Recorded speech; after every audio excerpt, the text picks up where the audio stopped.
Sometimes a story begins not with sound, but with the absence of one. In a world built on voices, laughter, and warning bells, one 8-year-old girl moved through crystalline silence, while pain carved patterns only she could feel. What would unfold over the next 72 hours would shatter assumptions held by some of the brightest medical minds on the eastern seaboard and prove that truth often waits in places no one thinks to look. The Hartwell Coastal Resort rose from the main shoreline like a monument to old money and new ambition, all glass and granite facing the Atlantic's endless churn. Tonight, the grand ballroom glowed with champagne light and carefully orchestrated elegance. 200 guests in evening wear moved through choreographed social rituals, their mouths forming words, their glasses touching in silent toasts, their shoes tapping rhythms on polished marble that created a symphony one person would never hear. Emma Hartwell stood alone by the floor-to-ceiling windows, small hands gripping a leather sketchbook against the white fabric of her dress. Beyond the glass, winter waves rolled and crashed in moonlit fury, throwing foam 20 feet into the air. She pressed one palm flat against the cold surface and felt the vibration travel up her arm, into her chest, the only connection she had to that distant roar. The ocean had always been her favorite place because it didn't require ears to experience. You could feel it in your bones. Inside the ballroom, a string quartet warmed up near the stage. The violinist drew her bow across strings, adjusting tension, creating notes that floated through the room like promises. Emma watched the woman's arm move, watched her fingers dance, watched her face concentrate on something Emma could only imagine. Then the familiar spike of pain lanced through her right ear, sharp enough to make her breath catch. Her hand flew up instinctively, covering the source, her small face twisting before she could school it back to the careful blankness adults seemed to prefer. No one in the crowd noticed. They were too busy being important, being seen, being heard. But across the ballroom, near the service entrance where shadows pooled thick, a man in a Navy maintenance uniform paused in his inspection of an exit light. His eyes tracked the small figure by the window, registered the sudden movement, the hand to the ear, the wince she tried to hide. Something in his chest tightened with recognition he couldn't yet name. Emma opened her sketchbook with trembling fingers. The page fell to a drawing she'd worked on for weeks, adding detail whenever the ache grew too insistent to ignore. A right ear, anatomically precise for a child's rendering, surrounded by spiraling black lines that radiated outward like shockwaves. She'd learned anatomy from medical books because understanding the shape of things sometimes made them less frightening. But this shape, this source of endless, throbbing pressure, remained a mystery no book explained. She pressed harder with her pencil, darkening the spirals until the graphite began to tear the paper. The man in the maintenance uniform turned away, forcing himself back to work. First shift, new job, explicit instructions to stay invisible and professional. He adjusted his tool belt and moved down the corridor toward the electrical panel that had been flickering all week. But his mind stayed on that small figure, drawing pain with such practiced precision. Ben Torres had learned to read warning signs the hard way. 15 years as an industrial electrician had taught him that systems failed in predictable patterns if you knew where to look. A light flickering meant voltage instability. A burning smell meant insulation breaking down. A child flinching at sound while supposedly deaf meant something the textbooks had missed. He'd spent his career trusting his instincts about faulty wiring and failing infrastructure, right up until the night those instincts hadn't been enough to save the person who mattered most. The memory hit him as he knelt by the electrical panel, sudden and sharp as it always was. Sarah, his wife of 10 years, working late at the distribution warehouse because they needed the overtime. The call had come at 11:15 on a Thursday night 8 years ago. Fire department, police, words that didn't make sense arranged in sequences that shattered everything. Faulty alarm system. Building owners had ignored the maintenance reports for 18 months. By the time the sprinklers activated, the electrical fire had already consumed the data center where Sarah processed inventory logs. The rich men who owned that warehouse paid a fine that amounted to 3 days of profit. Sarah paid with her life. Ben had walked away from electrical work after that. Couldn't trust himself around systems that killed when they failed. Couldn't look at circuit breakers without seeing his wife's face. For 8 years, he drifted through manual labor jobs, each one a step down from the last, each one easier to leave when the nightmares got too loud. Now he pushed a mop at a billionaire's resort and told himself this was temporary, just until the custody hearing, just until he could prove to a judge that he deserved to have his son full-time instead of every other weekend. Dylan, 10 years old now, living with his grandmother in a two-bedroom apartment that smelled like menthol cigarettes and resignation. Smart kid, kind heart, played guitar like he was having a conversation with the instrument. He deserved better than a father who'd let grief hollow him out. He deserved the version of Ben who had once been good at his work, confident in his decisions, capable of protecting the people he loved. The tool belt felt foreign on Ben's hips after so many years away from real technical work. The resort manager had hired him specifically for his electrical background, some insurance requirement about having licensed personnel on staff. Ben had let his certifications lapse, but the knowledge remained, buried under guilt and self-doubt. He tightened a loose connection in the panel and felt muscle memory take over. His hands remembering procedures his conscious mind tried to forget. Footsteps approached from the hallway, the sharp click of expensive heels on stone. Ben glanced up to see a woman in a charcoal business suit moving with the controlled urgency of someone perpetually late for the next important thing. Victoria Hartwell, owner of this resort and 17 others scattered across 3 continents. He'd seen her photo in the employee handbook next to mission statements about excellence and service. The photo didn't capture the exhaustion around her eyes or the way she held her shoulders like she was bracing against invisible weight. Victoria swept past without acknowledging his existence, already pulling out her phone to handle whatever crisis demanded immediate attention. In her world, maintenance workers were part of the architecture, functional and forgettable. Ben had grown used to that invisibility. It made the work simpler when no one expected conversation. But he'd seen her daughter, seen the pain the child tried to hide. And something about that combination, the oblivious mother and the suffering child, scraped against old wounds Ben thought had scarred over.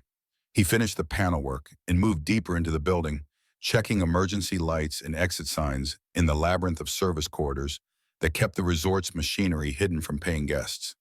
His radio crackled with routine traffic. Housekeeping needed extra towels in 304. Kitchen reported a refrigerator making unusual noises. The ordinary problems of a building this size, each one solvable with enough attention and the right tools. Near midnight, Ben paused outside what his facility map labeled as the family wing. Residential quarters, private spaces, absolutely off limits unless specifically called. Through a partially open door, he could see warm light spilling from what looked like a study or art room. The same scratching sound he'd heard earlier drifted into the hallway, rhythmic and insistent. Emma sat cross-legged on the floor, surrounded by colored pencils and sketch paper, working on another version of that same drawing. This one showed the ear in even greater anatomical detail, the spirals darker, more urgent. She'd added red dots radiating outward like sparks from a live wire. Between strokes, she pressed her palm against her right ear, her face scrunching with discomfort before smoothing back to concentration. Ben watched from the shadows, his electrician's mind cataloging the pattern. Pain that came in waves. Pain focused on one specific location. Pain the child had learned to document because no one else seemed interested in understanding it. He thought about the years he'd spent tracing intermittent faults, those maddening problems that only appeared under specific conditions. You had to be patient with those. You had to watch and wait and trust that the pattern would eventually reveal itself. He pulled out his phone and took a photo of the drawing, zooming in to capture the detail. Not for any clear purpose, just the instinct of a technician documenting an anomaly. Then he backed away before the child could notice his presence and feel observed in her private struggle. The employee break room smelled like burnt coffee and industrial cleaning products. Ben sat at a plastic table under fluorescent lights that hummed at 60 hertz, a sound most people filtered out but that electricians never stopped hearing. He dialed Dylan's number and waited through 3 rings before his son's voice filled the line with warmth that made Ben's chest ache. Dylan talked about his day, about school and homework, and a new song he was learning on guitar. Ben closed his eyes and just listened, letting that voice push back against 8 years of silence and grief. When Dylan asked about the new job, Ben found himself describing the little girl he'd seen, the one everyone said was deaf, but who clearly reacted to sound with pain instead of the startle reflex or simple non-response you'd expect. Dylan went quiet for a moment, thinking in that careful way he had. Then he said something that made Ben sit straighter. Remember when the doctor thought I had hearing loss, but it was just that stupid cotton swab stuck in my ear? Took them 3 visits to actually look close enough to see it. Ben's hand tightened on the phone. Yeah, I remember. Maybe you saw something they didn't, Dylan continued, his voice matter-of-fact in the way only children could be when stating obvious truths. You're good at finding problems. That's what you used to do. After they said goodnight, Ben sat in the break room for another 20 minutes, staring at the photo of Emma's drawing. The ear, the spirals, the red sparks of documented pain. He thought about his son's words, about doctors who looked but didn't see, about the difference between hearing what people said and actually listening to what they meant. His shift ended at 6 in the morning, but Ben stayed late to walk the building perimeter as dawn broke cold and clear over the Atlantic. The resort grounds were immaculate, every shrub trimmed, every path swept clean of autumn leaves. Money could buy that kind of perfection in the visible spaces, but money couldn't fix what it refused to acknowledge in the shadows. He returned home to a studio apartment 3 miles inland, small and sparse with just the essentials. On his bedside table sat a framed photo of Sarah, Dylan at age 2 in her arms, both of them laughing at something just outside the camera's view. Ben had spent 8 years trying to earn the right to look at that photo without shame, trying to become again the kind of man who noticed when something was wrong and did something about it instead of walking away. He lay down without sleeping, his mind too active to rest. The memory of Emma's face stayed with him, the practiced blankness overlaying genuine suffering. He'd seen that expression before on his own face in mirrors during the worst months after Sarah died. The look of someone who'd learned that showing pain only made others uncomfortable. Around noon, Ben gave up on sleep and drove to the public library. The reference desk librarian looked surprised when he asked for access to medical databases, but she set him up at a computer terminal with visitor credentials. He spent 3 hours reading about pediatric hearing loss, congenital conditions, diagnostic protocols. The language was dense and technical, but not incomprehensible to someone who'd spent years reading electrical code and equipment specifications. What struck him most was how much of the diagnostic process seemed to rely on initial assessment. Once a child was classified as congenitally deaf, every subsequent test got interpreted through that lens. Treatment plans assumed permanent impairment. Pain complaints got dismissed as unrelated or psychosomatic. The system was built to confirm its own conclusions.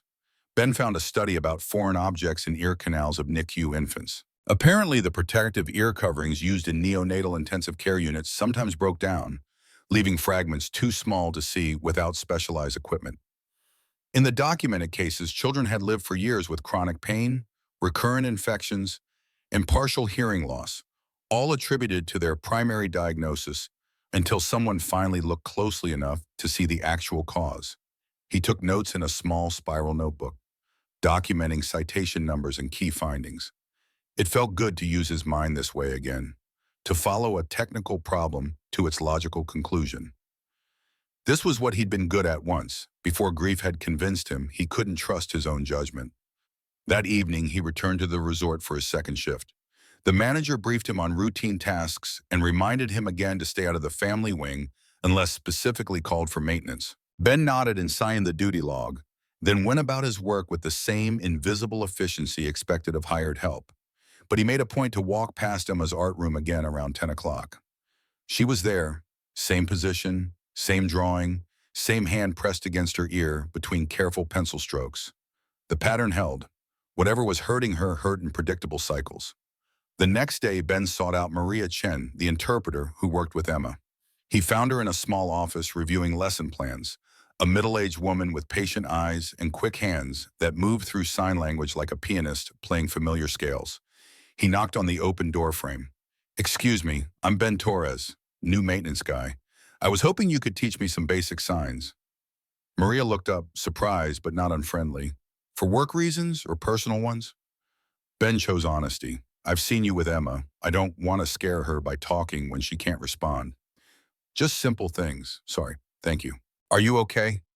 Something in Maria's expression softened. She gestured to a chair. "Most people don't bother. They just talk louder and hope. Yeah, Ben said quietly. That sounds familiar. Maria taught him slowly, demonstrating each sign multiple times until his rough hands could approximate the shapes. Sorry, a fist making a circle over the heart. Thank you, fingers moving from chin outward. Pain, two index fingers twisting toward each other like opposing electrical charges. Ear, pointing to the side of his head. Right, left, the directional qualifiers that turn basic vocabulary into specific communication. Ben practiced until the movements felt less foreign, until his fingers remembered the patterns even when his conscious mind fumbled. He'd learned complex technical procedures this way, through repetition and muscle memory. Sign language followed the same principle. You built the skill one gesture at a time. Before he left Maria's office, he asked one more question. Has Emma always seemed to be in pain? Or is this getting worse? Maria's hand stilled. She's been drawing those ear pictures for 3 years. At first, just occasionally. Now almost every day. Her doctors say it's psychosomatic, phantom sensations from nerve pathways that never developed properly. Ben filed that information away. 3 years of escalating documentation. 3 years of a child trying to communicate distress through the only medium that didn't require sound.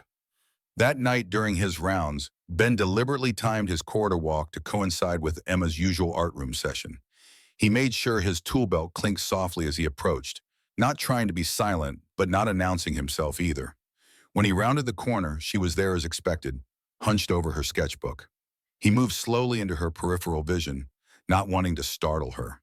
When she looked up, he raised one hand and signed the simple greeting Maria had taught him, "Hi."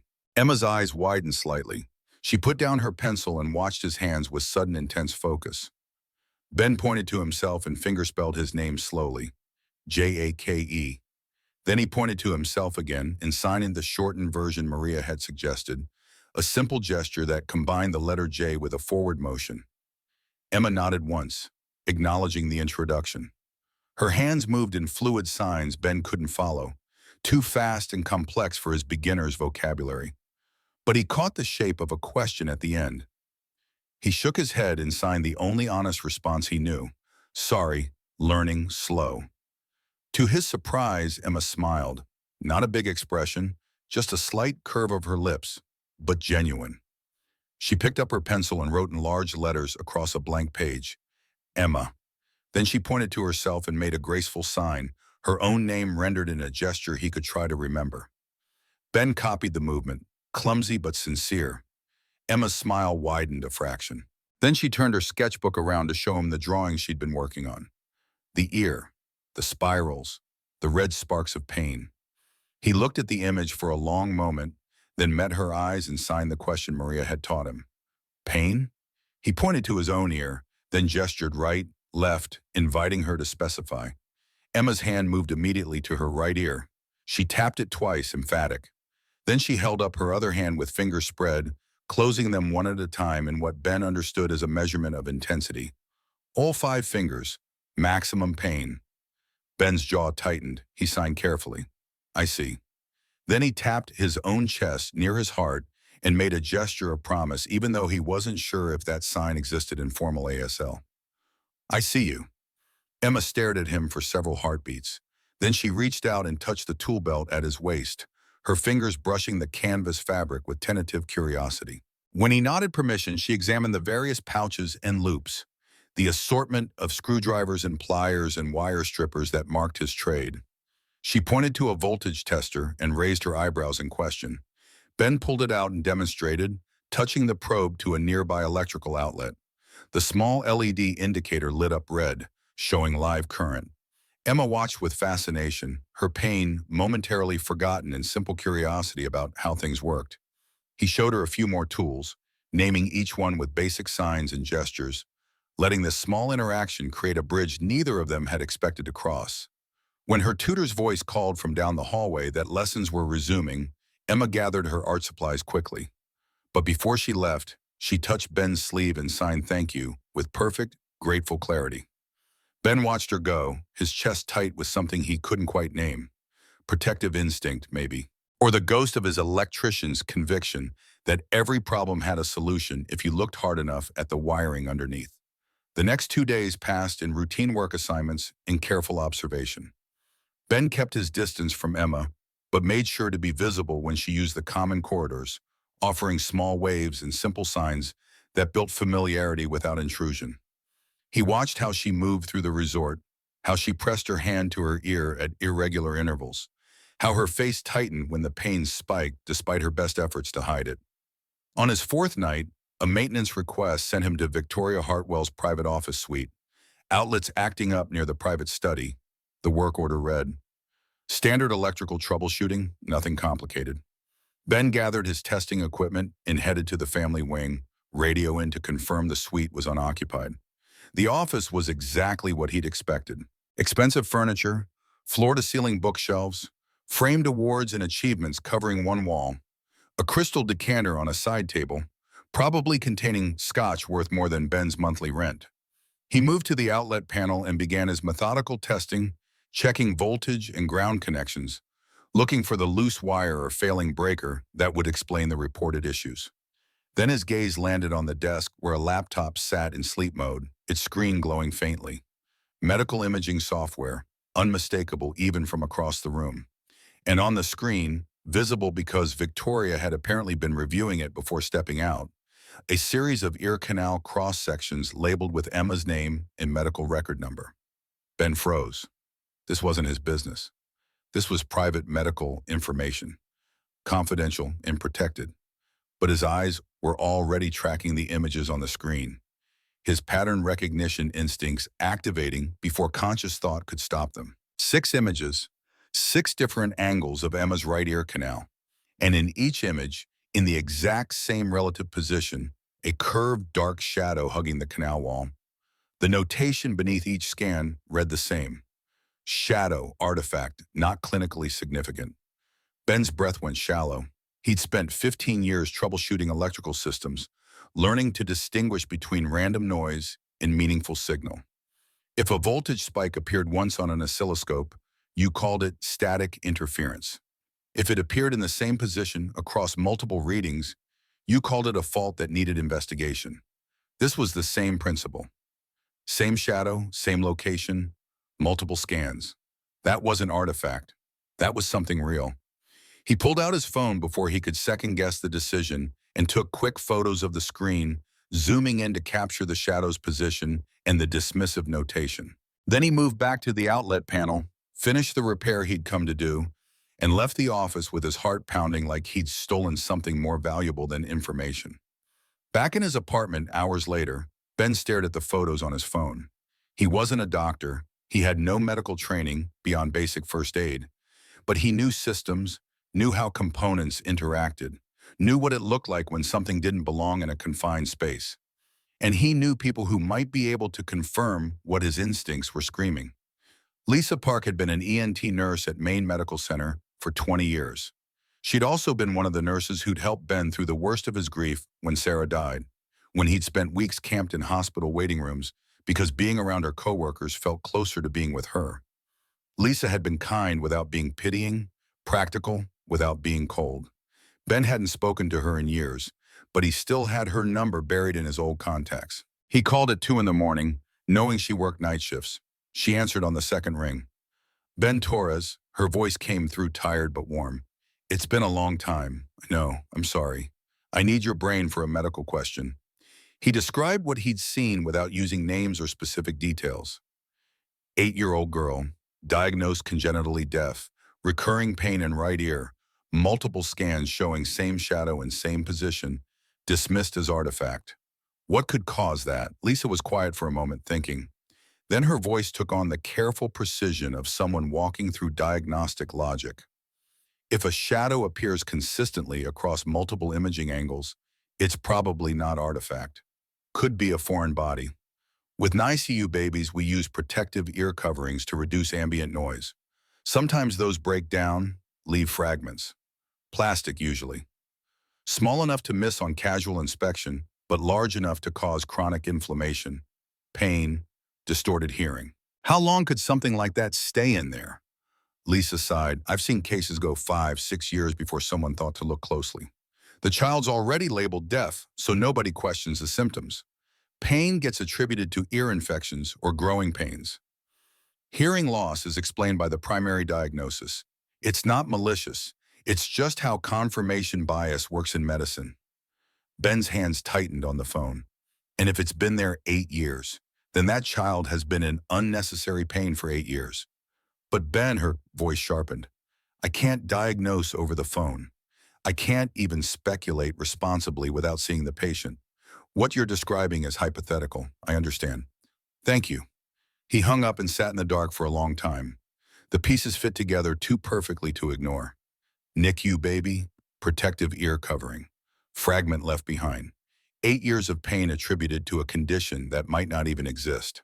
And a mother too busy building an empire to question the experts who'd handed her a diagnosis wrapped in medical certainty. Ben knew what happened next in the normal chain of events. He should report this to his supervisor, who would kick it up to resort management, who would probably do nothing because suggesting a billionaire's child had been misdiagnosed for 8 years was the kind of liability nightmare that made corporate lawyers break out in hives. Or he could approach Victoria Hartwell directly with his concerns and risk getting fired for overstepping boundaries that were clearly marked and reinforced. Neither option felt adequate. But doing nothing, walking away, pretending he hadn't seen what he'd seen, that felt impossible. He'd walked away once before when a system was failing, told himself it wasn't his problem, and his wife had paid the price. The next morning, Ben waited outside Victoria Hartwell's office. He'd rehearsed what he wanted to say, chosen his words carefully to sound concerned rather than accusatory, helpful rather than intrusive. When she arrived, moving through the hallway with her usual controlled urgency, he stepped forward before courage could fail him. Mrs. Hartwell, could I speak with you for a moment? It's about Emma. Victoria stopped, her expression shifting from distracted to guarded in an instant. What about her?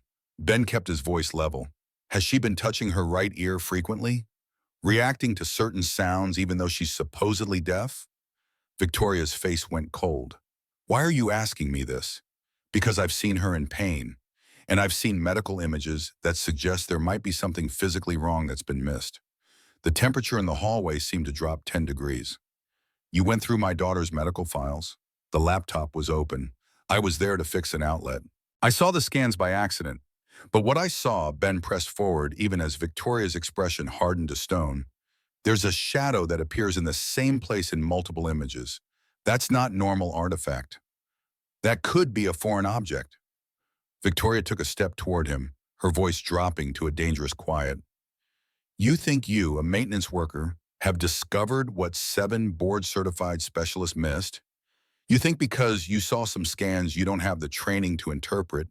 You understand my daughter's condition better than doctors from Johns Hopkins and Mayo Clinic? I think children don't draw pain unless they feel it, Ben said. And your daughter has been drawing her ear in pain for 3 years. Victoria's laugh was sharp and bitter. You have no idea what I've sacrificed for her, what I've spent, the treatments, the hope, the failures.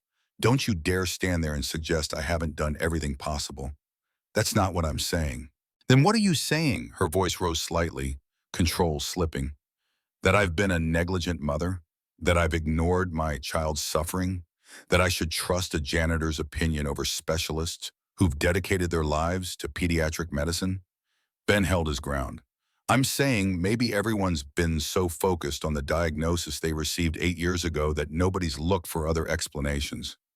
Victoria's hands trembled slightly before she clenched them into fists. From now on, Mr. Torres, your responsibility is to maintain this property. Nothing more. Stay away from Emma unless there's a legitimate maintenance emergency. Is that clear? Yes, ma'am. He turned to leave, but something on the wall caught his eye. Emma's latest drawing pinned to a corkboard in the hallway outside Victoria's office. The same ear, the same spirals, but this version had more red dots, more dense and urgent. A child's SOS rendered in colored pencil and desperate hope. Ben looked at it for a long moment, then back at Victoria. Someone has to listen to her. Her face crumpled for just an instant before she pulled the mask back into place. Get out of my sight. Ben walked away with his chest tight and his certainty absolute. He'd just killed any chance of helping Emma through official channels. But he'd also seen Victoria's face in that unguarded moment, the guilt and fear warring behind her anger. She knew something was wrong. She just couldn't afford to admit it. The rest of that day passed in mechanical routine. Ben completed his assigned tasks with the same invisible efficiency he'd cultivated. But his mind kept circling back to the problem, approaching it from different angles like an electrician troubleshooting an intermittent fault. Late afternoon, his phone buzzed with a weather alert. Major nor'easter forming off the coast, expected to make landfall within 48 hours. Hurricane force winds, potential for power outages, and structural damage. All resort staff to report for storm preparation duty starting tomorrow morning. Ben checked the extended forecast and felt his stomach drop. The storm would hit exactly when Victoria was scheduled to fly to Europe for some experimental medical consultation. He'd overheard her assistant discussing the travel arrangements, the connection through London, the appointment with a specialist in Switzerland who apparently offered cochlear implant procedures with 1% success rates. 1%. Victoria was flying across the Atlantic to subject her daughter to an invasive surgery with a 1% chance of success, because she'd been told 8 years ago that Emma would never hear, and she'd built her entire understanding of reality on that foundation. Ben spent the evening in his apartment, watching the weather projections intensify. The nor'easter was strengthening faster than predicted, pulling moisture and energy from the warming Atlantic. By tomorrow night, it would be a full-scale coastal storm, the kind that knocked out power for days and reminded humans that some forces couldn't be controlled by money or determination. He thought about Emma, alone in that big resort with her mother chasing false hope in Europe. He thought about his son Dylan, safe in his grandmother's apartment, but still waiting for a father who could prove himself reliable. He thought about Sarah, dead because people with authority had ignored warning signs until it was too late. The decision crystallized with the same certainty he used to feel when tracking down a dangerous electrical fault. You couldn't walk away from a system on the edge of catastrophic failure. You couldn't tell yourself it wasn't your problem when you were the only one who saw the danger. Tomorrow he'd show up for storm prep duty like every other employee. But he'd also position himself close to Emma's wing of the resort, close enough to respond if the system finally failed in the way he suspected it would, because 8 years of misdiagnosis couldn't continue indefinitely. Something would give, and when it did, Ben intended to be there. He called Dylan before bed, needing to hear his son's voice, needing the reminder of what he was trying to become again. Dylan talked about a math test and a new guitar chord progression. His enthusiasm infectious even through the phone's compressed audio. Before they hung up, Ben said something he hadn't said in years. "I'm proud of you, son. You're turning into someone I admire." Dylan's voice went soft. "Thanks, Dad. You're someone I admire too." After the call ended, Ben sat in the dark and let himself feel the weight of that trust. A 10-year-old's faith that his father was still the kind of man worth admiring. It was terrifying and precious in equal measure. The next morning dawned gray and restless, the wind already picking up as the storm's outer bands began to reach inland. Ben reported to the resort at 6 a.m. and spent the day securing outdoor furniture, checking generator connections, testing emergency lighting systems. The work was familiar and grounding, each task completed with the careful attention that had once defined his professional life. Around midday, he saw Victoria's car pull up to the main entrance, luggage loaded in the trunk. Emma appeared in the doorway of the main building, small and alone, one hand pressed against the glass as her mother climbed into the back seat. Their goodbye had apparently already happened inside, private and insufficient. Ben watched from across the parking area as Victoria's car pulled away toward the airport. Emma stood at the window for a long time after it disappeared, her hands still flat against the cold glass. Then she turned and walked back into the building, shoulders hunched against burdens no 8-year-old should carry. The storm moved closer. By afternoon, the first raindrops began to fall, sporadic and heavy. By evening, the wind had picked up to 30 miles per hour, rattling windows and finding every gap in the building's weather ceiling. The resort manager gathered all staff for a final briefing, emphasizing that tonight they were responsible for guest safety and property protection. No one went home until the storm passed. Ben suited up in his rain gear and began the first of what would be many rounds through the building, checking sump pumps in the basement, verifying generator fuel levels, testing battery backups on critical systems. The methodical work of someone who understood that prevention was always easier than emergency response. But with each circuit through the building, he made sure his path took him past Emma's wing, past her art room where she'd retreated with her tutor, past the family living quarters where she'd eventually try to sleep while the storm raged outside. He wasn't violating Victoria's order to stay away. He was just doing his job with unusual thoroughness. Around 9 p.m., the power flickered for the first time. Lights dimmed, stabilized, dimmed again. Ben checked his radio and heard reports coming in from across the resort. Guests were nervous. The backup generator was online but struggling with the load. The wind had increased to 50 miles per hour and still climbing. Ben headed to the main electrical room to monitor the systems personally. But on the way while passing through the corridor near Emma's wing, he heard it. A faint sound, barely audible over the storm's roar. The scratch, scratch, scratch of pencil on paper. He paused, listening.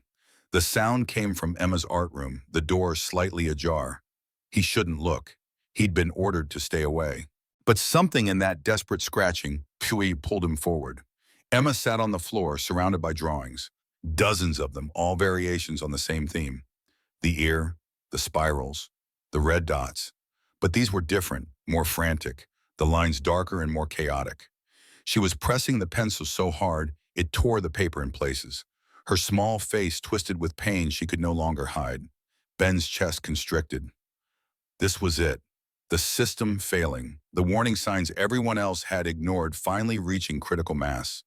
The lights flickered again, held, then died completely. Emergency lighting kicked in a moment later, casting everything in dim greenish half-light.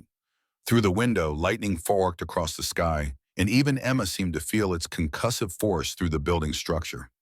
She dropped her pencil and pressed both hands against her right ear, her mouth opening in what might have been a scream if she'd ever learned how to make that sound. Ben moved into the room before conscious thought could stop him. He knelt beside her and gently touched her shoulder to get her attention. When she looked up, her eyes were glazed with pain and fear. He signed quickly. Pain? Here? She nodded frantically, hands still covering her ear. Ben made a decision that would change all their lives. He signed with careful deliberation. I help, okay? Emma stared at him for several heartbeats. Then slowly, desperately, she nodded. Ben pulled out his phone and switched on the flashlight app. He signed for Emma to tilt her head, to let him look. She did, trusting him in that moment more than she'd trusted any of the dozens of doctors who'd examined her before. He angled the light into her ear canal, looking for what he already knew he'd find. And there it was, a curved piece of dark plastic, maybe 8 millimeters long, wedged against the canal wall and hugging it so closely that casual inspection would miss it completely. The kind of thing that would show up on imaging as a shadow. The kind thing that would cause 8 years of chronic pain and partial hearing loss while everyone focused on a diagnosis that had never been accurate. Ben pulled back, his hands shaking. He took a photo with his phone, documenting what he'd seen. Then he looked at Emma's tear-streaked face and signed the words that would set everything in motion. We go hospital. Now. Fix this. The lights flickered again. The storm hammered at the building with increasing fury. And somewhere 50 miles away, in an airport terminal, Victoria Hartwell was boarding a plane to chase hope in the wrong direction, while the real answer waited in her daughter's ear, finally seen by someone who'd refused to stop looking. Ben gathered Emma in his arms and stood, feeling the weight of responsibility and terrible clarity. He'd just crossed a line that couldn't be uncrossed. But some lines existed to be crossed when children were suffering and systems were failing, and 8 years of pain demanded an end. He carried Emma toward the garage, toward his truck, toward the hospital and the storm, and whatever consequences would follow. Behind them, the resort's emergency system strained against the darkness. Ahead, lightning split the sky in jagged brilliance. And in Emma's right ear, invisible to everyone except the maintenance man who'd learned to trust his instincts about failing systems, a fragment of plastic that should have been removed 8 years ago waited to give up its hold on a child's life. 3 weeks after the extraction, Emma sat in the Hartwell Foundation's newly established offices, a converted wing of the resort that had been transformed into something purposeful beyond luxury. The walls displayed children's artwork, testimonials from families, medical equipment donated by manufacturers who'd seen the news coverage and wanted association with redemption rather than negligence. Victoria stood at the conference table reviewing settlement papers her lawyers had prepared with increasing urgency. The original NICU hospital had raised their offer to $25 million. The paperwork gleamed with legal precision, each clause designed to ensure silence, to bury the story under confidentiality agreements that would protect institutional reputations while condemning unknown numbers of children to continued suffering. Emma watched her mother from across the room, not understanding the words but reading the tension in the shoulders that had learned to carry impossible weight. She'd been practicing speech with her therapist every day, her vocabulary expanding in halting increments. Simple phrases came easier now. Full sentences remained a struggle that required concentration and courage in equal measure. Ben entered carrying coffee for Victoria and hot chocolate for Emma. He'd started officially 3 days ago, his new role giving him access to spaces and conversations he'd only glimpsed from maintenance quarters. The transition from invisible worker to decision maker still felt surreal, like wearing someone else's clothes that happened to fit. Victoria accepted the coffee without looking up. They're threatening to go public with Emma's complete medical history. Every examination, every test result, every moment of her childhood they documented. They'll paint us as opportunistic, money-hungry, exploiting a minor medical oversight for publicity. Ben set Emma's hot chocolate down and signed a greeting she returned with growing fluency. Then he turned his attention to Victoria's crisis. Are they allowed to release her records? HIPAA has exceptions for legal proceedings. They'll argue this is a liability case, that full disclosure is necessary for their defense. So call their bluff.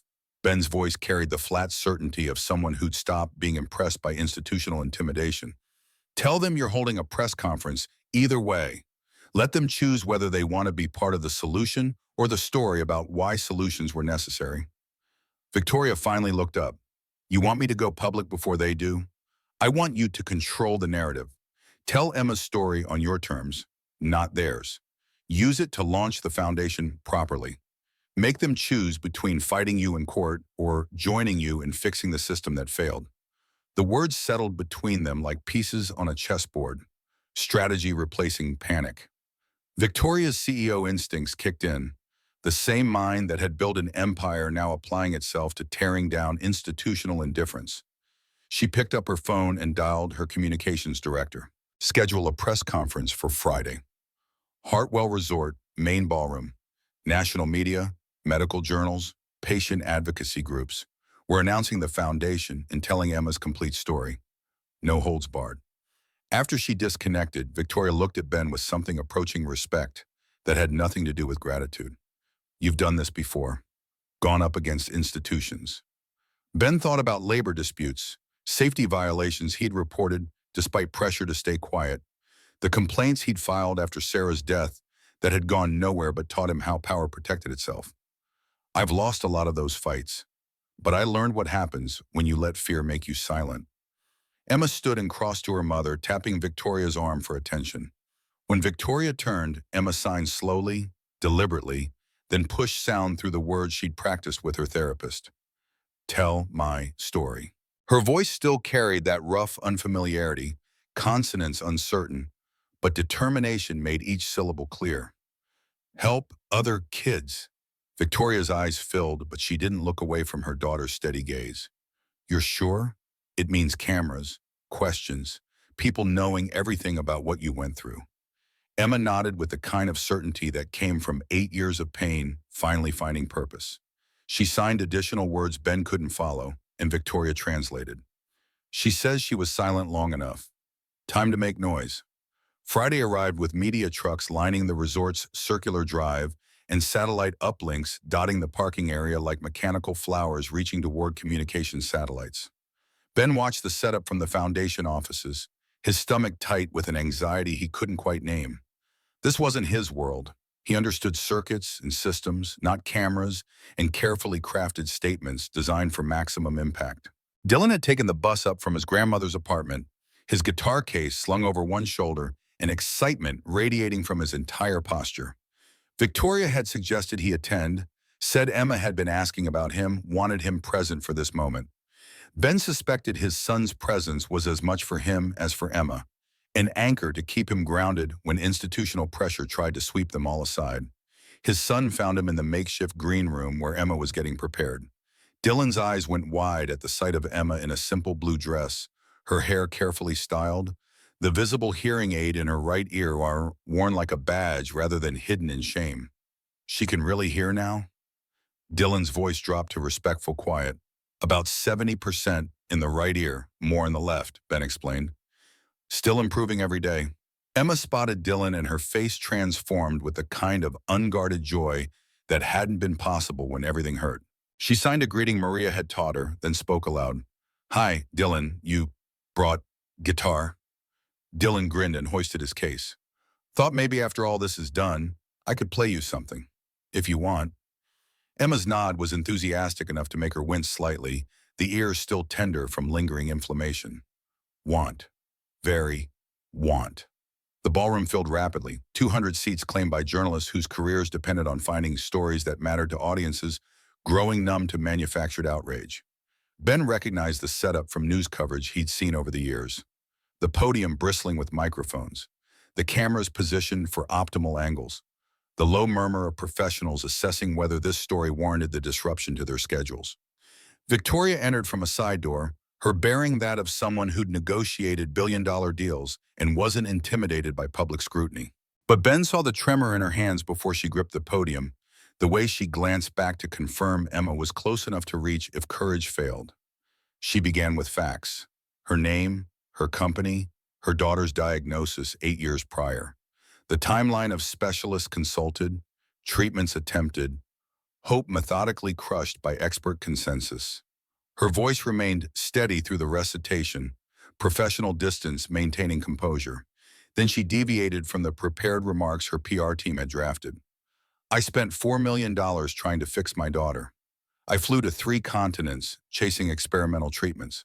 I trusted the most credentialed specialists in pediatric medicine, and I was completely catastrophically wrong. The room's energy shifted, journalists leaning forward. This wasn't corporate spin.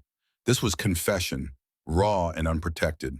My daughter wasn't born deaf. She was born with perfectly functional hearing that got blocked by a piece of plastic smaller than my fingernail. For 8 years, Emma lived in pain, while I threw money at a problem money couldn't solve because I was asking the wrong questions. Victoria pulled up the first slide, the medical scan showing that curved shadow everyone had dismissed. This appeared in every scan Emma received over 8 years. 7 different specialists looked at these images. Every single one labeled it artifact, not clinically significant. Because once my daughter was diagnosed as congenitally deaf, every piece of evidence got interpreted through that lens. Another slide. Emma's drawings, the progression from simple sketches to desperate documentation of escalating pain. She was trying to tell us. For 3 years, she drew maps of her suffering. We thought it was therapeutic art processing her disability. We never considered she was creating medical evidence because no one else would listen. The journalists were typing frantically now. The story's scope expanding beyond simple misdiagnosis into systemic failure. Victoria clicked to the next slide, showing the extracted fragment in its specimen container. This is what caused 8 years of pain. Industrial plastic from NICU protective equipment, broken down and lodged where routine examination wouldn't find it. And this, Victoria's voice hardened, is the person who finally discovered it. She gestured toward the wings where Ben stood with Dylan and Emma.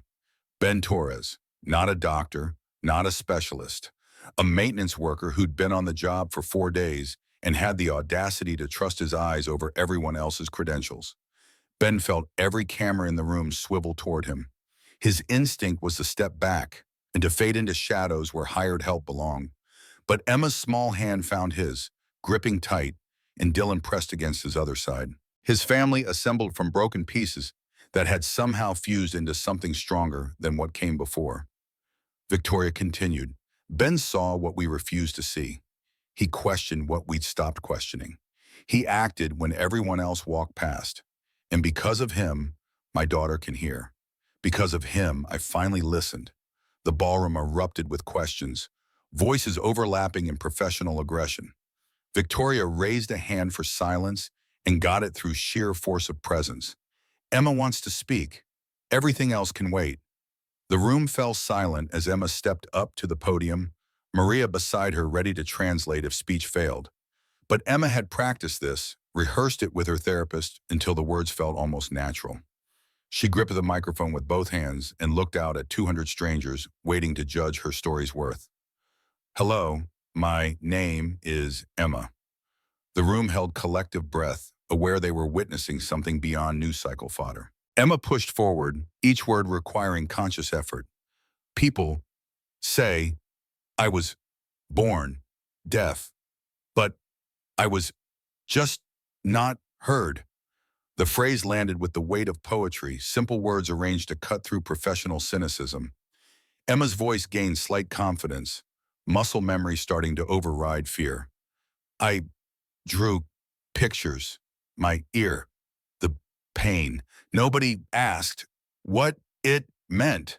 Then Ben looked. He listened. She turned to find Ben Marshi in the wings and gestured for him to join her. He shook his head. This was Emma's moment, but she gestured again with the kind of insistence that didn't accept refusal. Ben walked out to scattered applause, feeling exposed and unworthy in equal measure. Emma continued, her hand finding his sleeve the way it had that first night when everything changed. He is not doctor. He is person who cares, that matters more. The applause started as a ripple and built to genuine warmth, journalists responding to authentic emotion in a medium drowning in manufactured sentiment. Emma wasn't finished. My mom is making foundation to help kids like me, kids nobody listens to. She looked up at Victoria standing behind the podium. I love you, Mom. Thank you for finally hearing. Victoria abandoned all pretense of professional composure and pulled Emma into an embrace that cameras captured from every angle. The image would run on evening news nationwide, mother and daughter reunited by truth that should have been obvious 8 years earlier. The press conference continued for another hour, questions ranging from medical specifics to legal implications to foundation operational details. But the story's core had already been established. A child suffering, a system failing, a maintenance worker succeeding where experts hadn't. The narrative was too perfect for news cycles to resist. Afterward, in the relative quiet of the foundation offices, Dylan unpacked his guitar while Emma watched with anticipation that made her seem younger than her 8 years. Ben and Victoria sat nearby, exhausted from performance anxiety finally released. You did well up there. Victoria's voice carried genuine admiration. Most adults couldn't handle that kind of pressure. Had good practice, Ben gestured toward Emma. She's been performing courage every day of her life. Dylan tuned his guitar with the casual expertise of someone who'd made the instrument an extension of thought. He looked at Emma. Any requests, or you want to hear something new? Emma signed, then pushed for words. You choose. I want hear you. Dylan began playing a melody he'd composed himself, something gentle and complex that spoke to hours of practice and natural musicality. The notes filled the space, each one a gift Emma had been denied until recently. She closed her eyes and just listened, her face transforming into an expression Ben had never seen before. Pure contentment without the shadow of pain. When Dylan finished, Emma opened her eyes with tears streaming down her face. Beautiful. So beautiful. Dylan grinned and launched into something more upbeat, a folk tune with intricate finger-picking that made the guitar sound like multiple instruments. Emma started moving to the rhythm, not quite dancing, but swaying in time to music she could finally experience as intended. Victoria watched her daughter discover joy through sound and felt the weight of 8 wasted years pressed down like physical mass. Ben noticed the shift in her expression, the way guilt could ambush even in moments designed for celebration. She's okay, he offered quietly. More than okay. But she wasn't. Victoria's voice barely rose above whisper. For 8 years, she wasn't okay, and I was too blind to see it. You see now, that's what matters. Victoria turned to face him directly. How do you do that? How do you forgive yourself? Ben thought about 8 years of his own, the nights he'd spent convincing himself Sarah's death wasn't his fault, while knowing he should have checked that warehouse's safety system sooner. I don't. I just try to be present enough now that the past can't steal everything. The words hung between them, honest enough to hurt. Victoria nodded slowly, accepting wisdom from someone whose resume wouldn't suggest he possessed it. The Foundation's first board meeting convened the following week. Victoria presided with an efficiency that made it clear this wasn't vanity philanthropy but serious institutional reform. Ben attended as Director of Safety Oversight. His role explicitly focused on identifying systemic failures before they caused harm. The medical director from Portland General presented findings from Emma's case review. We've identified 47 similar cases nationwide in the past decade. Children diagnosed with congenital hearing loss who actually had foreign objects, tumors, or infections that mimic nerve damage symptoms. Every single case involved multiple specialists confirming the initial diagnosis without questioning its foundation. 47 children, Victoria's voice was ice. 47 families told their children would never hear, never speak normally, never have the futures they deserved, because the system trusts credentials over evidence. The director nodded. We're proposing mandatory second opinion protocols for all congenital diagnoses. Independent review by specialists with no connection to the initial assessment. And we want to establish screening clinics in underserved areas where families can't afford the kind of comprehensive care Emma received. Make it happen. Victoria pushed a folder across the table. That's the initial funding allocation. $50 million to start, more is needed. Ben watched the meeting unfold and marveled at how quickly Victoria had pivoted from grieving mother to institutional reformer. She wielded guilt like a weapon against complacency. Her own failures transformed into fuel for preventing others from suffering the same. After the meeting, Emma's audiologist requested a private consultation. She led Victoria, Ben, and Emma to a quiet examination room and pulled up Emma's latest hearing test results. I need to show you something. These are Emma's auditory nerve response tests. Full neural pathway evaluation. The results are, she paused, searching for the right words, completely normal. No damage, no developmental delays, no structural abnormalities? Victoria frowned. I don't understand. The original diagnosis said congenital auditory nerve damage. The original diagnosis was wrong. The audiologist's voice carried professional frustration. Emma's hearing apparatus was perfect at birth. The only thing wrong was the foreign object blocking signal transmission. Everything attributed to nerve damage was actually inflammation and obstruction. So she could have heard this whole time. Victoria's question emerged small and broken. If the object had been removed in the NICU, yes, Emma would have developed completely normal hearing and speech. The silence that followed felt heavy enough to crush.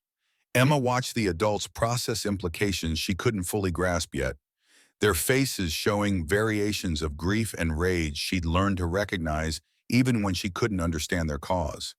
That night, Victoria sat with Emma on the resort's private beach, watching waves roll in under a sky so clear that stars created their own light show. The ocean's rumble was muted but present, baseline sound that Emma could now experience as more than vibration. Victoria tried to find words that would explain the unexplainable, that would make sense of a mistake that had stolen 8 years. Con you, the doctors made an error, a very big error. Emma tilted her head, processing. What? Error? They said you couldn't hear because you were born wrong, but you weren't born wrong. You were perfect. Something got stuck in your ear that shouldn't have been there. Emma considered this with the pragmatic acceptance of children who adapted rather than dwelling. So I was supposed to hear? Always? Yes. Emma looked out at the ocean, its waves catching moonlight and throwing it back transformed. Then, I didn't lose 8 years. I was just late. Victoria pulled her daughter close, crying into her hair, while Emma sat patient and forgiving in ways adults forgot how to be. The child's wisdom about her own stolen childhood felt like judgment Victoria deserved and grace she hadn't earned. But Ben found me, Emma continued, her speech improving daily through sheer determination. So, the mistake brought Ben and Dylan and Foundation to help other kids. Victoria held on tighter, understanding that her daughter had somehow transformed catastrophic failure into purpose that made sense of suffering. Emma wasn't minimizing the lost years. She was choosing to extract meaning from them because the alternative was drowning in bitterness she was too young to sustain. The custody hearing happened in a gray courthouse that smelled like floor wax and institutional resignation. Ben sat at the plaintiff's table wearing a suit Victoria had insisted on buying him. Dylan's grandmother and her lawyer positioned across the aisle with expressions that suggested they expected easy victory. The judge reviewed the file with professional disinterest, decades of family law having worn down any idealism he'd once possessed about determining children's best interests. He looked at Ben over reading glasses that had slipped down his nose. Mr. Torres, you're requesting modification of the custody arrangement to grant you primary physical placement? Yes, Your Honor. On what grounds? Ben's lawyer, also provided by Victoria, stood to present their case. But Ben put a hand on her arm and stood himself. On the grounds that I'm finally the father my son deserves. I've spent 8 years proving I wasn't, running from responsibility because I couldn't forgive myself for my wife's death. But 3 weeks ago, I met a little girl who'd been suffering because adults trusted credentials over observation, and I couldn't walk away. Not again. The judge's expression shifted slightly, professional distance cracking. You're the maintenance worker from the news, the Hartwell case. Yes, sir. That little girl taught me something. She taught me that showing up matters more than being perfect, that listening matters more than knowing all the answers. My son deserves a father who shows up and listens. I'm ready to be that person. Dylan's grandmother's lawyer objected on procedural grounds, arguing that emotional appeals weren't evidence of changed circumstances. But Victoria stood from the gallery where she'd been seated and asked permission to address the court. The judge frowned. You're not party to this case, Ms. Hartwell. No, but I'm the person whose daughter Mr. Torres saved, and I employ him now as Director of Safety for the Hartwell Foundation. I can speak to his character, his reliability, his fitness as a parent. The judge gestured for her to continue. Victoria approached the witness stand with the confidence of someone used to having her opinions carry weight. 3 weeks ago, Ben Torres made a decision that could have cost him everything. He took my daughter to the hospital during a major storm because he trusted his observation over medical expertise. He risked criminal charges, job loss, and professional ruin because a child needed help nobody else was providing. That's the definition of good parenting, seeing need and meeting it regardless of personal cost. Dylan's grandmother stood, her voice trembling with emotion she'd been containing. That's all very dramatic, but this man has a history of instability. He quit 4 jobs in 6 years. He lives in a studio apartment. He couldn't even keep custody of his own child when his wife died. Victoria didn't flinch. He quit jobs that demanded he ignore safety violations. He lives modestly because he sends money to support his son. And he lost custody because grief made him unstable 8 years ago. We're discussing now, not then. Judge, I'm offering employment, housing assistance, and character testimony. Ben Torres is the most principled person I've met in 2 decades of business. His son deserves to be with him. The judge looked at Dylan, sitting between his grandmother and the social worker assigned to his case. Son, you're old enough to have an opinion. Where do you want to live? Dylan's voice came steady and clear. With my dad. He's been getting better for years. Everyone just stopped noticing. And now he's helping people. I want to be around someone who helps people instead of someone who's just scared all the time. The grandmother flinched but didn't argue. The judge reviewed his notes, made some calculations Ben couldn't see, then delivered judgment with the exhausted authority of someone who'd made 1,000 similar decisions. I'm granting primary physical placement to Ms. Torres, effective immediately. Grandmother retains visitation rights every other weekend and alternating holidays. We'll review the arrangement in 6 months to ensure it's serving the child's best interests. Ben's chest went tight. Dylan launched from his chair and wrapped around his father with the kind of desperate relief that suggested he'd been holding his breath for 8 years too. Over his son's head, Ben met Victoria's eyes and mouthed thank you. She nodded once, satisfaction and solidarity combined. Dylan moved in the following weekend, his belongings fitting into Ben's truck with room to spare. The apartment Victoria's foundation provided wasn't large, but it had 2 bedrooms and windows that caught morning light. Dylan claimed the smaller bedroom and immediately covered one wall with posters of guitar legends and space exploration missions that spoke to aspirations Ben wanted desperately to help nurture. That first night, Ben cooked dinner while Dylan practiced guitar in his room. The normalcy of it felt surreal, domestic routine he'd thought was gone forever. When they sat down to eat spaghetti that wasn't great but was made with effort, Dylan looked across the table with eyes too old for 10 years. Thanks for not giving up, Dad. Ben's throat closed around words he couldn't quite form. Finally, he managed, thanks for believing I could do this. They ate in comfortable silence, the kind that came from knowing each other well enough that words weren't always necessary. After dinner, Dylan asked if they could visit Emma. He wanted to play more music for her, said he had been working on something special. They drove to the resort where Victoria had given them standing permission to visit. Emma's room had been moved to a suite near the foundation offices, her art supplies and therapy equipment creating organized chaos that spoke to a childhood finally allowed to be messy and creative. Emma lit up when she saw Dylan, her speech improving enough that full sentences came more naturally. Dylan, you came. I've been practicing words for you. Dylan grinned and pulled out his guitar. And I've been practicing songs for you. Fair trade? Emma nodded enthusiastically. Victoria appeared in the doorway, having been working late in the foundation offices. She smiled at the scene, her daughter surrounded by friendship that transcended the isolation deafness had imposed. Dylan began playing a melody he'd spent 2 weeks composing. It had movements that spoke to pain, transforming into joy, silence giving way to sound, loneliness finding connection. Emma listened with complete focus, her eyes closed and her hands moving slightly as if trying to catch notes floating through the air. When the final chord faded, Emma opened her eyes with tears streaming freely. That was your mom's song, wasn't it? Dylan's composure cracked slightly. How did you know it had sadness, but also hope, like someone you love is gone, but you remember the good parts? Dylan nodded, unable to speak.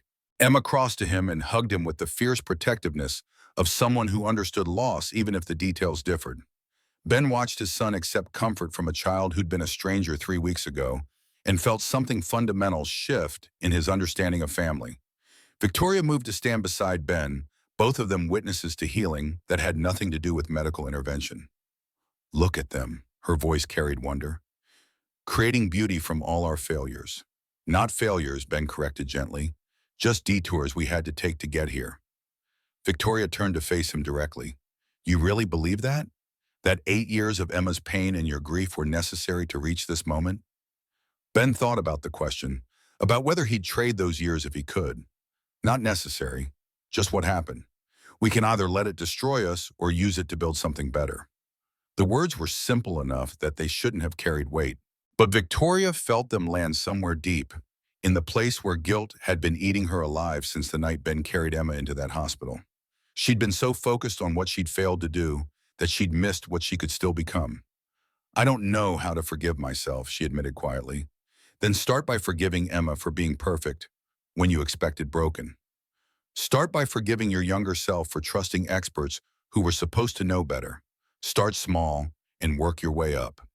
Victoria looked at him with something that might have been the beginning of seeing him as more than the maintenance worker who'd saved her daughter. You're wiser than you pretend to be, just older than I'd like to be. Grief ages you fast. They stood in compatible silence while their children created connection through music and shared understanding of what it meant to lose years and find them again transformed. Outside, the ocean maintained its endless rhythm, indifferent to human suffering and human healing in equal measure. The Foundation's grand opening gala happened 6 weeks after Emma's extraction. The resort's ballroom transformed into celebration space that erased any memory of that first night when Ben had watched a suffering child from shadows. 500 guests filled seats, donors and advocates and families whose children had been misdiagnosed, creating community from shared experience.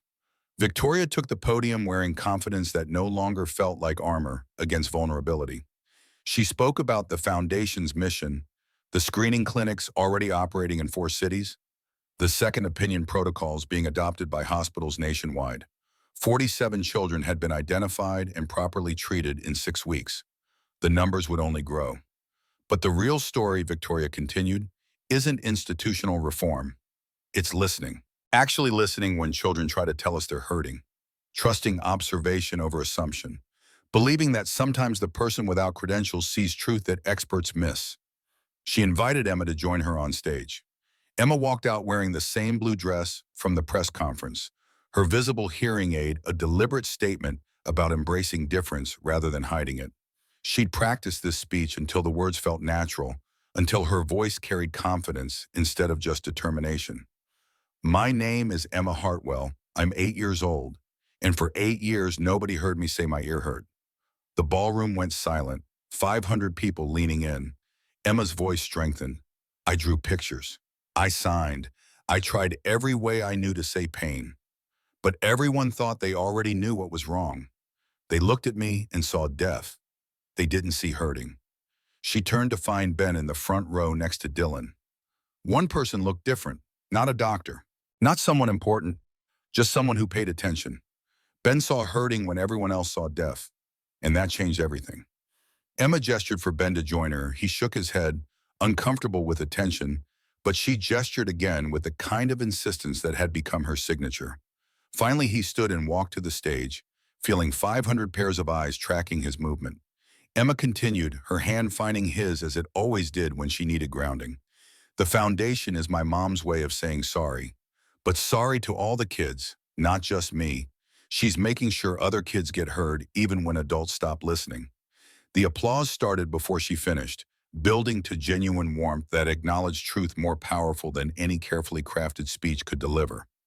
Victoria embraced her daughter while cameras captured the moment for tomorrow's headlines. Ben stepped back, giving them space, but Emma pulled him into the embrace, creating a family portrait that defied easy categorization. Later that night, after the gala wound down and guests departed with foundation literature and commitment forms, Ben found Victoria on the resort's terrace overlooking the ocean. She changed into casual clothes that made her look less like a CEO and more like a mother still learning how to carry success built on failure's foundation. Hell of a night, Ben offered. Victoria smiled without turning. Dylan's playing guitar for Emma in her room. Maria's supervising. I thought they could use some time without adults hovering. Good call. Kid needs normal friendship more than medical supervision. Victoria finally faced him. I owe you more than a and a character reference. You don't owe me anything. Emma's hearing now. That's payment enough. But it's not, is it? Victoria's voice carried something beyond gratitude. You gave me my daughter back. You gave her a chance at the childhood she was supposed to have. How do I even begin to repay that? Ben leaned against the terrace railing, considering the question. You already are. Every child the foundation helps, every family that gets a second opinion, every doctor who learns to question initial assumptions. That's repayment I couldn't have achieved alone. So we're partners in this? In making sure what happened to Emma doesn't happen to anyone else? Ben extended his hand. Victoria shook it, the gesture carrying weight beyond professional courtesy. Partners in reform, partners in listening, partners in believing children over credentials when the evidence demands it. They stood together watching moonlight dance on waves. Two people whose lives had intersected in crisis and found common purpose in its aftermath. Not romance, not yet, maybe never. But connection built on mutual respect and shared mission to transform personal tragedy into systemic change. Inside the resort, Emma and Dylan created music that carried through open windows. Guitar notes and tentative singing combining into something beautiful and imperfect. The sound of children discovering joy in the wreckage adults had made of their early years. The sound of healing, finally loud enough for everyone to hear. 5 months after the extraction, Emma's speech therapist declared her ready for mainstream education. The news arrived on a Tuesday morning while Emma practiced pronunciation exercises, her tongue working through consonant clusters that required precision she'd never needed before. Victoria received the recommendation with mixed emotions that played across her face like weather systems. Pride that her daughter had progressed so rapidly. Fear that the world beyond the resort's protective bubble wouldn't be kind. Guilt that Emma was entering 3rd grade with the social development of a child who'd been isolated for years. Emma seemed unconcerned about the complications adults invented. She'd asked repeatedly about school, about other children, about the normal life that had been promised but never delivered. Now that promise was taking concrete form, and she approached it with the same pragmatic courage she'd shown through every other challenge. The local private academy had been carefully selected. Small class sizes, teachers trained in supporting children with hearing differences, a commitment to inclusion that went beyond legal requirement into genuine philosophy. Victoria had visited 3 times, interviewed staff, reviewed curricula with the intensity she'd once reserved for acquisition targets. Ben accompanied them on the first day, his presence requested by Emma, who'd made clear that her family now included more than biology suggested. Dylan came too, taking a personal day from his own school to support someone who'd become more than friend, something close to sister in the way children built families from choice rather than blood. Emma wore her hearing aid openly, the small device a statement about embracing what made her different rather than hiding it. Victoria had offered more discreet options, technology that could be nearly invisible, but Emma had refused with characteristic directness. Everyone needs to see I'm learning to hear. If they don't know, they can't help. The Academy's lobby smelled like new textbooks and institutional optimism. Emma's third-grade teacher, Ms. Rodriguez, greeted them with warmth that seemed genuine rather than performative. She knelt to Emma's level and spoke clearly, her face positioned so Emma could see her lips. I'm very excited to have you in my class. We've all been practicing some sign language to help you feel welcome. Emma's face transformed with surprised delight. You learned, for me, the whole class. Ms. Rodriguez gestured toward her classroom where small faces pressed against the window, curious and welcoming. We figured communication works better when everyone makes the effort. Inside the classroom, 23 children sat at desks arranged in clusters that encouraged collaboration. When Emma entered, they didn't stare at her hearing aid or whisper questions behind hands. Instead, a girl near the front signed a greeting that Emma recognized and returned, her confidence growing with each gesture that landed correctly. Victoria watched from the doorway, her throat tight with emotions she couldn't name. Ben stood beside her, Dylan pressed against his other side, all of them witnessing a moment that should have happened years ago, but still carried weight arriving late. She's going to be fine, Ben offered quietly. Victoria nodded, not trusting her voice. After a moment she managed, I never imagined she'd have this. Normal childhood things. Friends. School. The future I'd convinced myself was impossible. Nothing's impossible. Just sometimes we believe the wrong people about what can't be done. The classroom door closed gently, sealing Emma inside a world Victoria couldn't control or protect her from. It felt terrifying and necessary in equal measure, the same way learning to walk had required letting children fall until they figured out balance. Dylan settled into Ben's apartment with the ease of someone who'd been waiting for home to materialize. His belongings expanded to fill available space, guitar picks appearing in unexpected places, sheet music colonizing the coffee table, the particular kind of creative chaos that came with musicality. Ben discovered new rhythms in domestic life, making breakfast before school, checking homework that involved math he'd forgotten and history he'd never learned properly. The small negotiations about bedtime and screen time and whether pizza counted as a legitimate dinner option 3 nights in a row. Some evenings Dylan practiced guitar while Ben worked on foundation reports, documentation of screening clinics, and second opinion protocols expanding across state lines.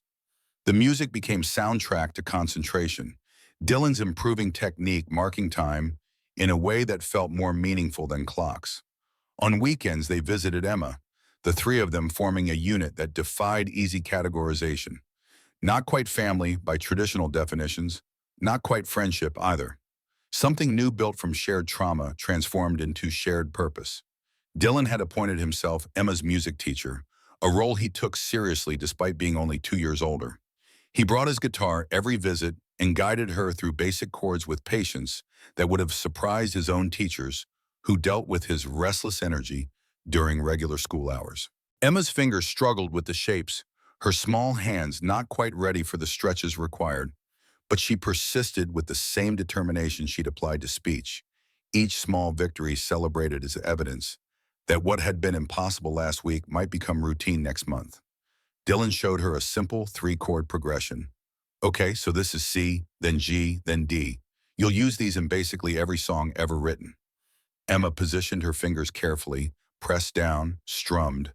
The sound emerged muddy and unclear, more noise than music, but she grinned with unguarded joy at having created it herself.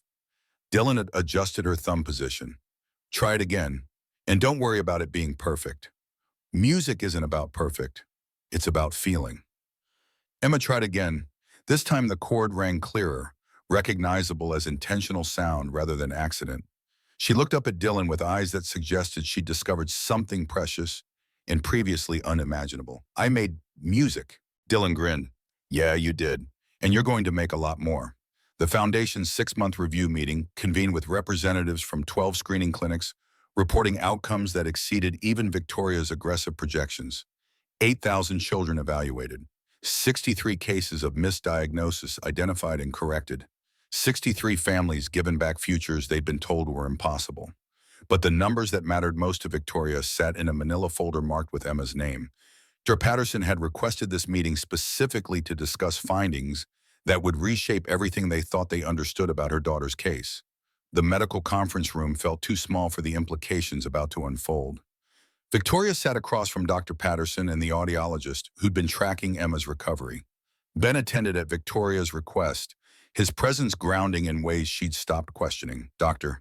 Patterson pulled up imaging on the display screen, recent scans compared against the original diagnosis from 8 years prior. I've been reviewing Emma's complete medical history, trying to understand how the initial diagnosis went so wrong. And I found something. He clicked through images, highlighting neural pathways that glowed in false color. These are Emma's auditory nerve response patterns. Current testing compared to neonatal screening. Victoria leaned forward, trying to decipher the technical display. What am I looking at? Completely normal neural development. Dr. Patterson's voice carried professional frustration edged with anger at systemic failure. No damage, no abnormalities, no genetic markers for congenital hearing loss. The original diagnosis was entirely incorrect. Emma never had congenital auditory nerve damage. She had perfect biological hearing capability from birth. The words seemed to echo in the small room, their implications too large for the space. Victoria felt something cold settle in her chest, spreading outward until her hands trembled against the armrests.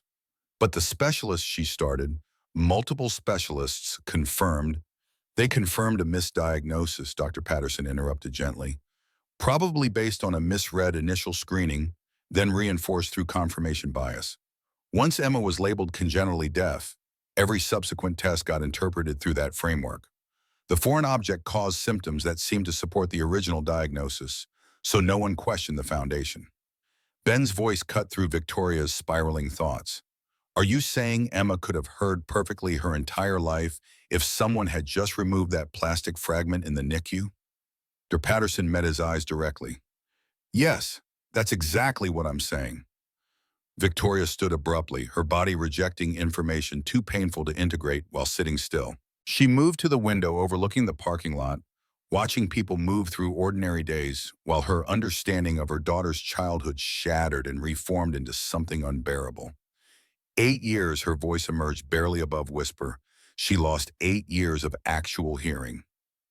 Actual normal development. Because of a mistake, Ben crossed to stand beside her, not touching, but present in the way he'd learned she sometimes needed. She didn't lose 8 years. They were taken. There's a difference. The distinction felt academic. Victoria pressed her forehead against the cool glass and tried to imagine telling Emma this truth, explaining that the deafness that had defined her childhood had never been real, had always been preventable, had resulted from human error compounded by institutional arrogance. How do I tell her? Victoria asked the window, the room, the universe that had allowed this to happen. You tell her the truth, Ben replied quietly, and you let her decide how to feel about it. That evening, Victoria sat with Emma on the resort's private beach. The ocean performed its endless percussion, waves that Emma could now hear as more than vibration, transformed into actual sound that carried meaning and nuance. Victoria struggled to find words adequate for the magnitude of what needed saying. Con you, the doctors discovered something else about your hearing. Emma looked up from the sand castle she'd been building, her expression open and curious. Good something or bad something? Victoria's chest tightened. Complicated something. The original doctors who said you were born deaf, they made a mistake. You weren't born deaf at all. Your hearing was always perfect. It was just blocked by that piece of plastic. Emma considered this with the seriousness she brought to important topics. So I was supposed to hear? The whole time? Yes, Emma returned to her sandcastle, patting walls smooth with methodical care. That means I didn't lose 8 years. I was just late to hearing. The words struck Victoria with unexpected force, her daughter's wisdom cutting through guilt and rage to something approaching acceptance. But Emma, you missed so much. Sounds, conversations, music, everything children should experience. Emma looked up again, her eyes holding steady on her mother's face. But now I get them. And I know they're special because I didn't always have them. Kids who always heard don't know how cool it is. I know. Victoria pulled her daughter close, crying into hair that smelled like salt water and childhood finally allowed to be messy.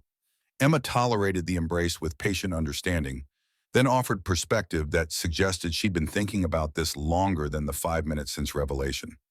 Also, if the doctors didn't make the mistake, Ben wouldn't have found me, and Dylan wouldn't be my friend, and you wouldn't have started the foundation helping all those other kids. So maybe the mistake was supposed to happen so good things could come after. Victoria held tighter, marveling at her daughter's capacity to find meaning in suffering, to extract purpose from pain. It was the kind of wisdom that should have taken decades to develop, not 8 years of childhood stolen by institutional failure. The medical conference in Boston wanted Emma to speak, to tell her story to physicians whose careers depended on not making the same mistakes. Victoria initially hesitated, protective of her daughter's privacy, but Emma insisted with the same determination that had carried her through speech therapy and school integration. I need to tell them. So they listened to other kids the way Ben listened to me. The conference hall held 500 medical professionals, their credentials and expertise creating an atmosphere of intellectual authority that might have intimidated most 9-year-olds. Emma walked to the podium wearing her school uniform and visible hearing aid, carrying herself with composure beyond her years. My name is Emma Hartwell. I was told I was born deaf for 8 years, but I was just born unlucky. The room went still, medical professionals recognizing a case study they'd read about taking human form. Emma continued, her speech clear enough that only someone listening for hesitation would notice the careful way she formed certain sounds. I tried to tell people my ear hurt. I drew pictures. I signed. I did everything I knew how to say pain. But everyone looked at me and saw deaf. They didn't see hurting. They didn't listen. She paused, making eye contact with audience members in the way her speech therapist had taught her. One person listened, not a doctor, not someone with letters after his name, just someone who paid attention. Ben saw pain when everyone else saw disability. Ben sat in the back row, uncomfortable with attention, but present because Emma had asked. Victoria beside him, Dylan on her other side, the three of them forming her family in configuration that still surprised them with its rightness. Emma's voice strengthened. The foundation. My mom found 63 kids like me in 6 months. 63 kids who were called deaf but were really just hurting. How many more are out there? How many kids are drawing pictures nobody looks at? She let the question hang, challenging authority that had failed her and countless others. Then she delivered the lines she'd been practicing, words that would be quoted in medical journals and teaching hospitals. Listening and hearing are different things. One is what your ears do, one is what your heart does. My mom had ears for 8 years. Ben had a heart from day one. That's why he found me. The applause started scattered and built to sustained recognition. Medical professionals acknowledging truth delivered by someone whose expertise came from lived experience rather than academic study. Emma stepped back from the podium and found Victoria's eyes across the crowded room, seeking approval she'd already earned 1,000 times over. Later, medical students surrounded her with questions. How did it feel when you first heard sound? What helped most with speech development? What can we do better for future patients? Emma answered each with patience and honesty, becoming educator to people who would someday hold other children's futures in their diagnostic assessments. The custody review hearing happened in early August, 6 months after the initial ruling that had granted Ben primary placement. The judge wanted confirmation that Dylan's living situation remained stable and appropriate, standard procedure for cases where dramatic changes had occurred. Ben arrived at the courthouse wearing the same suit Victoria had bought him for the original hearing. Dylan beside him looking older than his 10 years in khakis and a button-down shirt. Across the aisle, Dylan's grandmother sat with her lawyer, but her expression had softened from the defensive anger of 6 months prior. The social worker assigned to Dylan's case presented her findings with professional neutrality. Mr. Torres has maintained steady employment with the Hartwell Foundation. The apartment provided through his position meets all safety and space requirements. Dylan's grades have improved, his attendance is perfect, and psychological evaluations indicate he's thriving in his current placement. The judge reviewed the file, then looked at Dylan directly. "Son, I want to hear from you. How are things going with your dad?" Dylan sat straighter. "Really good, Your Honor. Dad makes me breakfast every day. He helps with homework, even when the math is hard for him, too. And he teaches me that showing up matters more than being perfect." The judge's expression softened slightly. "What does that mean? Showing up matters more than being perfect?" Dylan glanced at Ben before answering. "It means he's there, every day, even when things are hard. He doesn't run away anymore, and that makes me feel safe." The grandmother's lawyer had no objections to continuing the current arrangement. The judge granted permanent modification of the custody order with satisfaction that suggested he'd seen too many cases go the other way. Outside the courthouse, Dylan's grandmother approached Ben with tentative steps. "Can I talk to you for a minute?" Ben nodded, gesturing for Dylan to wait with Victoria, who'd attended as character witness. The grandmother's eyes were red-rimmed, but her voice stayed steady. "I was wrong. About you. About thinking you couldn't take care of him." She swallowed hard. "He's happier with you than I've seen him since Sarah died. And I'm grateful you didn't let my fear keep you from fighting for him." Ben felt something unknot in his chest that had been tight for 8 years. "You love him. That's all that mattered.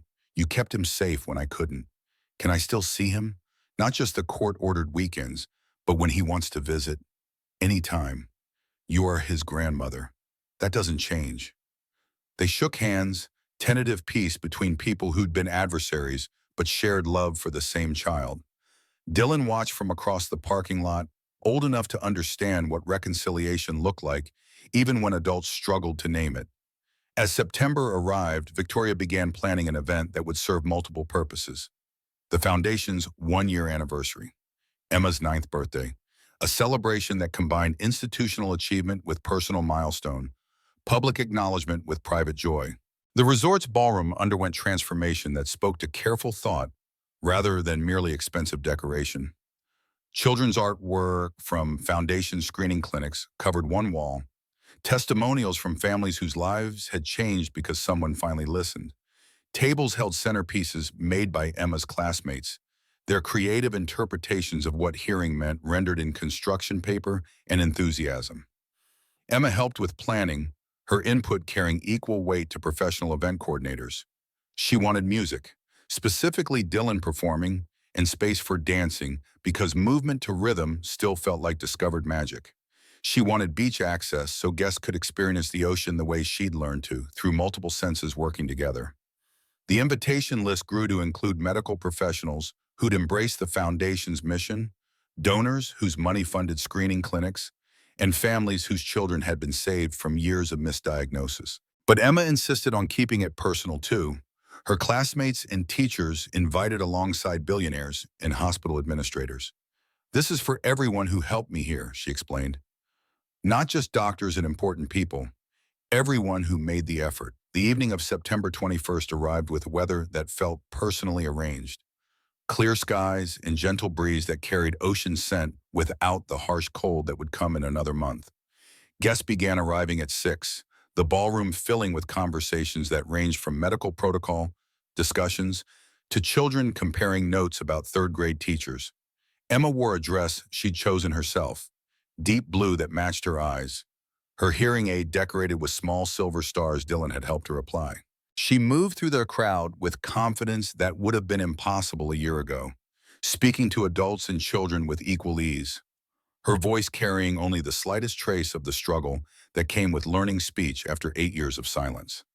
Victoria watched from near the Foundation display, seeing her daughter transform not just in capability, but in fundamental sense of belonging. Emma no longer stood apart from the world, watching it move without her. She participated fully, created her own noise, demanded space that had been denied too long. Ben found Victoria in her observation, Dylan beside him carrying the guitar case that had become extension of his identity. "You ready for this?" Victoria smiled. "For which part?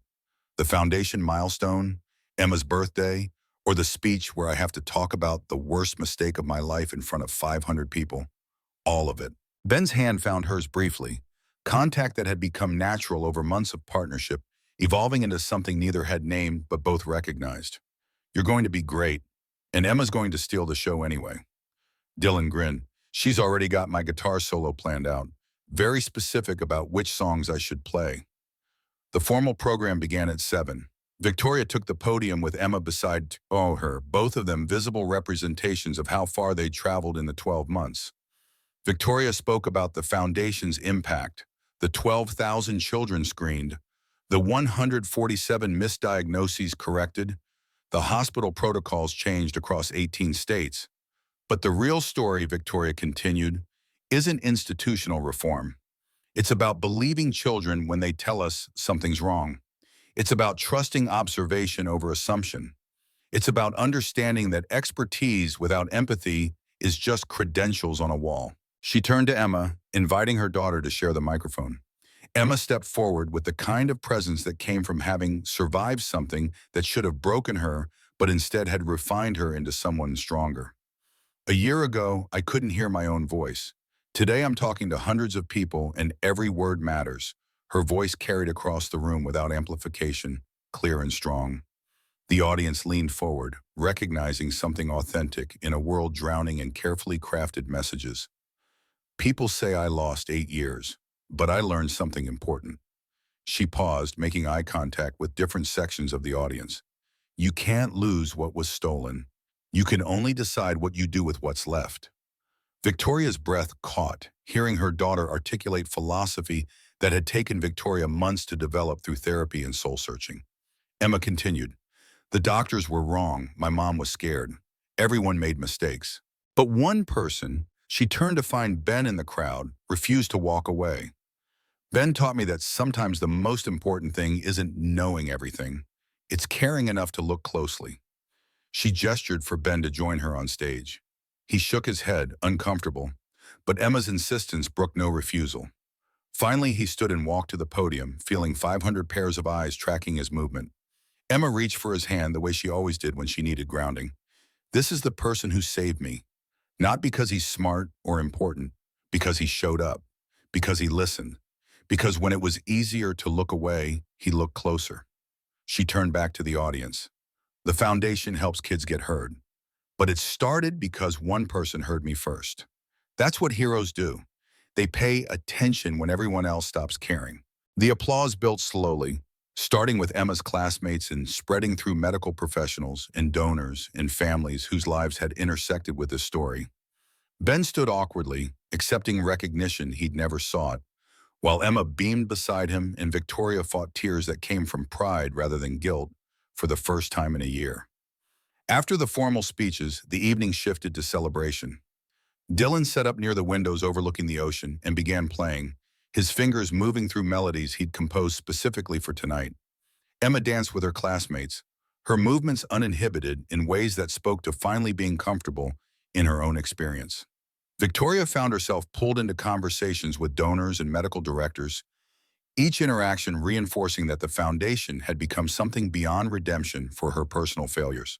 It was real institutional change, preventing suffering for children she'd never meet, transforming one family's tragedy into protection for thousands. But eventually she extracted herself and found Ben on the terrace where they'd stood so many times before. The ocean maintained its rhythm beneath stars that blazed in unpolluted sky, indifferent to human drama, but constant in ways that felt comforting. "Hell of a year," Ben offered. Victoria laughed, the sound carrying genuine amusement rather than bitter irony. "That's an understatement. 12 months ago, I thought I knew everything about my daughter. Turns out I knew nothing that mattered. You knew you loved her.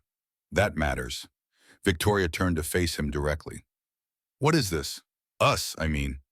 We've been dancing around it for months. Partnership? Friendship? Something else?" Ben's expression remained thoughtful. "Whatever you're comfortable with. I'm not in any position to make demands. What if I wanted it to be more than partnership?" The question hung between them, weighted with implications neither had fully explored. Ben's hand found hers, tentative contact that suggested possibility without demanding immediate answers. "Then we take it slow, figure it out together. Dylan comes first for me, Emma for you. but maybe there's space for us to build something alongside that, if you want. Victoria squeezed his hand, accepting terms that left room for fear and hope to coexist. I want. I'm just not entirely sure what that looks like yet. Neither am I, Ben admitted. But I've learned that sometimes not knowing is okay if you're with someone who's willing to figure it out together. They stood together, watching moonlight on waves, two people learning to build something new from the wreckage of what they'd lost. Inside, guitar music carried through open windows. Dylan's playing, accompanied by Emma's voice, a tempting harmony she'd never have achieved a year ago. Emma appeared in the terrace doorway, her face flushed from dancing and laughter. Mommy, Ben, come dance, please. Victoria hesitated, conscious of the crowd, the cameras that had documented tonight's event. But Emma's hands pulled at both of them with insistence that didn't accept refusal, and somehow that mattered more than maintaining appropriate boundaries. Yu, there are people watching. Important people. Emma's response carried the kind of clarity that came from 8 years of being watched but not seen. So let them watch me being happy. That's what tonight is for. Victoria felt something shift in her chest, the last resistance to fully embracing joy collapsing under her daughter's simple logic. She took Emma's hand and Ben's and let herself be pulled back inside where Dylan had started playing something upbeat that demanded movement.